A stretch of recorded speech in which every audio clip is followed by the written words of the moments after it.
Nah, di video sebelumnya kita sudah melihat, bagaimana, playlist itu bekerja dan perbandingannya dengan scroll view. Nah, sekarang kita akan membahas lebih jauh tentang playlist.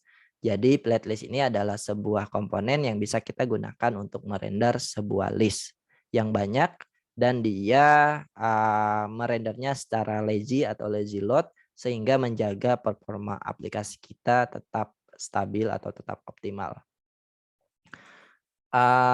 Ini biasanya kita gunakan untuk merender list yang banyak dan cara penggunaannya seperti apa kita akan langsung demokan di dalam aplikasi kita. Nah, di sini silakan teman-teman masuk ke bagian dokumentasinya di bagian playlist. Lagi-lagi di sini ada example code yang bisa teman-teman pelajari. Di sini kita akan langsung, demokan saja cara penggunaan playlist-nya. Yang pertama yang harus kita lakukan adalah kita merender atau mengimport playlist-nya. Lalu yang kedua, untuk bagian scroll view-nya ini karena sudah nggak kita pakai lagi, jadi saya akan, komen dulu. Dan, untuk, mendemokan, playlist ini, saya akan coba nge-patch data dari API. Di sini API yang sudah disediakan adalah dari random user, di sini datanya ada 10, kurang lebih bentuk datanya seperti ini. Ada name, ada gender, dan lain-lain. Dan juga di sini ada image yang bisa kita mainkan nanti. Di sini kita akan langsung pertama-tama adalah siapkan datanya terlebih dahulu. Di sini kita butuh yang namanya use effect. Use effect, lalu di sini kita akan buat state baru untuk menampung datanya. Const misalkan user, di sini set users, lalu di sini kita pakai use state kita kasih initial value-nya adalah sebuah array kosong. Lalu di sini kita pakai use effect. Use effect di sini nerima dua parameter. Parameter pertama adalah sebuah function, lalu parameter kedua adalah array of dependency. Di sini untuk patch datanya saya akan menggunakan patch ini bawaan daripada JavaScript client-nya https://random user.me/api. Kita akan batasi result-nya jadi 10.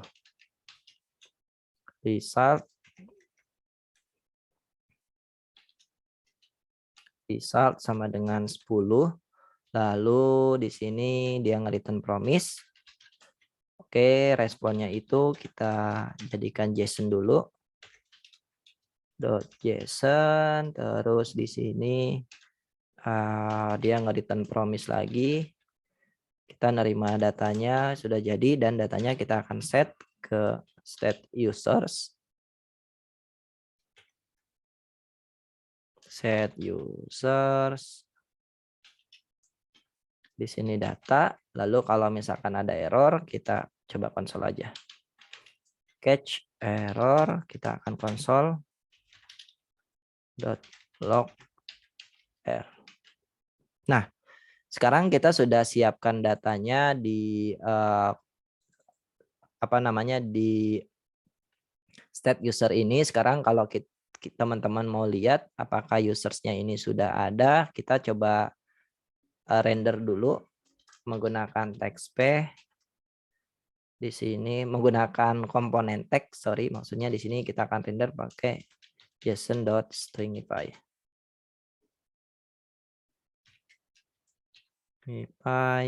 Users.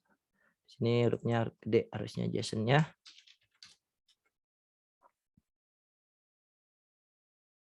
Nah, kita sudah berhasil mendapatkan datanya di bagian state user. Nah, datanya yang mau kita ambil ada di bagian result ini. Kalau kita lihat di sini harusnya ada di bagian result. Nah, ini adalah array yang mau kita pakai. Jadi ketika kita ngeset datanya ke state users ini, kita langsung akses properti resultnya. Oke, sekarang datanya sudah berbentuk sebuah array yang bisa kita mapping menggunakan plat list. Oke, ini udah nggak kita pakai untuk mengecek datanya saja, karena datanya sudah kita ambil atau kita sudah simpan ke dalam state usernya. Sekarang kita akan coba render menggunakan plat list. Nah, cara menggunakan plat list di sini props yang wajib itu adalah props yang wajib itu adalah datanya. Nah, ini datanya data yang mau kita map itu bersumber dari mana? Bisa teman-teman hardcode atau kalau teman-teman sudah punya state, kita langsung passing state-nya ke bagian sini. Users, lalu di sini ada props yang namanya render item. Nah, render item ini adalah sebuah props yang bisa kita gunakan untuk merender item-item kita. By default dia menerima sebuah function, lalu inner functionnya itu menerima sebuah objek yang dimana di properti item itulah data hasil iterasinya kita bisa kita ambil. Di sini langsung aja kita mau mereturn pakai parenthesis, kita akan mereturn sebuah view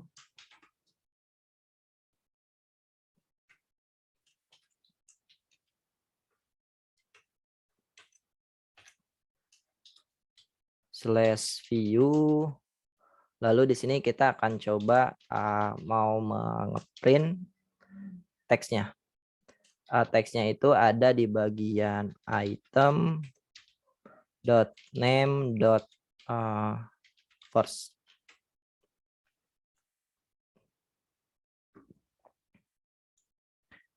Oke, sekarang kalau kita lihat di sini kita refresh dulu.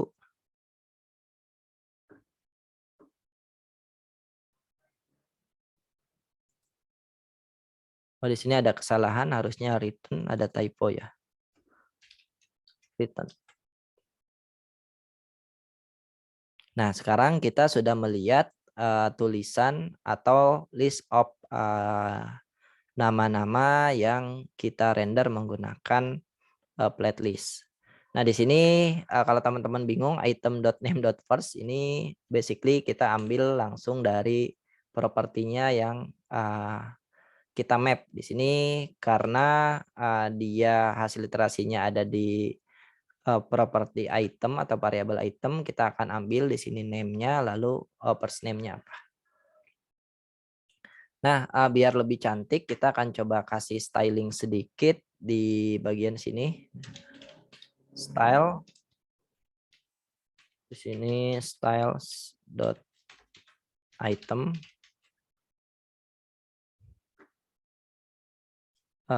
Kita akan buatkan di sini item. Kita kasih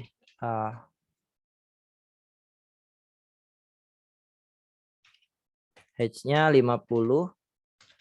Width-nya misalnya 300. Terus kita kasih background color-nya misalkan pink.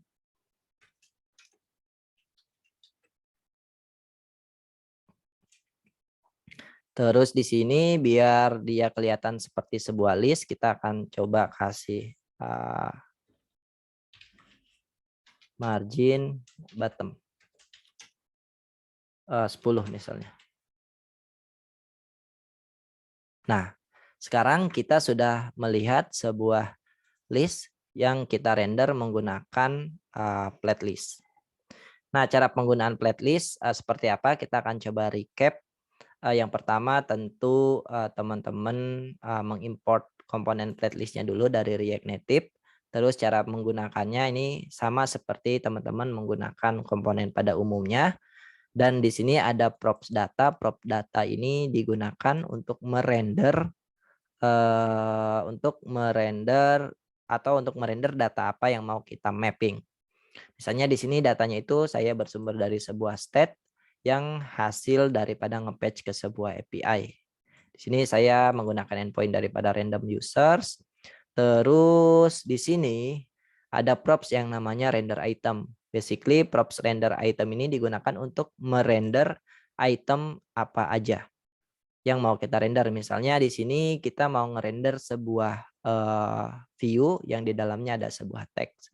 Nanti datanya itu yang hasil iterasinya akan diterima di dalam parameter di dalam inner function ini. Dia ada di property item, nanti kita tinggal akses aja data apa yang mau kita tampilin ke dalam usernya. Sehingga nanti tampilannya akan seperti ini. Ini sesuai dengan teman-teman, nanti teman-teman bisa styling sesuai selera teman-teman. Nah, keunggulan daripada si flatlist ini seperti yang sudah kita mention di video sebelumnya, di mana dia merender komponennya itu secara lazy. Jadi kalau misalnya teman-teman punya list datanya itu 100 dan yang tampil di sini cuma 10, maka dia akan ngerender 10-nya dulu. Yang 90-nya itu belum dia render. Nanti kalau misalkan kita scroll, nah yang satu ini, yang atas ini bakalan dihapus dari memori, nanti dia bakalan ngerender yang ada sebelumnya atau yang di next-nya ini, yang setelahnya. Gitu. Jadi sehingga dengan menggunakan flatlist kalau teman-teman punya data yang banyak mau ditampilkan ke dalam user itu tidak mempengaruhi performa. Jadi dengan flatlist ini performa aplikasi kita akan cukup terjaga atau cukup optimal. Nah, itu perbedaan antara scroll view dan flatlist dan cara penggunaan flatlist sesimpel ini. Dan kalau teman-teman mau explore lebih jauh terkait flatlist-nya seperti apa, fitur-fitur apa aja yang disediakan oleh flatlist, silahkan teman-teman masuk ke bagian dokumentasinya dan di sini banyak banget props yang bisa teman-teman explore. Misalnya kalau teman-teman mau ngerender itemnya secara horizontal, teman-teman tinggal menggunakan props horizontal ini sama seperti di scroll view. Lalu di sini teman-teman kalau mau mengatur kolomnya ada berapa, di sini by default dia satu kolomnya. Kalau misalkan teman-teman mau menggunakan 2 kolom, nanti teman-teman tinggal masukkan aja berapa kolom yang mau teman-teman atur. Dan masih banyak lagi yang lainnya. Nah, itu dia sekilas tentang flatlist-nya. Silakan teman-teman explore untuk mempelajari lebih jauh tentang flatlist-nya. Kita akan masuk ke topik berikutnya.